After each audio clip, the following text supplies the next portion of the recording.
तर व्यवस्था जी आहे, मग ते पोलीस अधीक्षक असतील, जिल्हा प्रशासन असेल, हे देखील सत्ताधाऱ्यांच्या दिमतीला कसं धावतंय दुर्दैवाने तेही चित्र आपण बघतोय. आणि यामध्ये कोणताही आरोप नाही. निवडणुकीच्या दरम्यान आचारसंहितेचं पायमल्ली कशी झाली आपण बघतोय. त्यानंतर अनपोज सदस्य झाले पाहिजे, त्या अनुषंगानं सत्ताधारी कसे काय काय खेळ करतायत ते आपण बघतोय. मतदानाच्या दिवशी बोगस मतदान करून घेतलं जातंय, गाड्याच्या गाड्या भरून मतदार येतात आहे.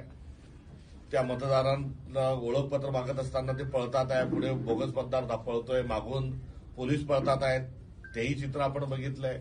पाकिट वाटल्या जातात घरोघरी, तेही आपण बघितलंय. आणि या सगळ्या निवडणुका ज्या आहेत या लोकशाही गुंडून ठेवण्याचा हा पहिला अध्याय आहे की काय इथपर्यंत बोलण्यापर्यंत आता जनमत हे पुढे गेलेलं आहे. त्यांना जरूर काही जागा संख्येच्या अनुषंगानं जास्ती मिळाल्या असतील, मात्र ही निवडणूक लोकशाहीची पायमल्ली आहे आणि संविधान गुंडाळून ठेवण्याच्या अनुषंगानं पुढे जात आहे, असं या निवडणुकीतलं एकंदरीत चित्र आहे.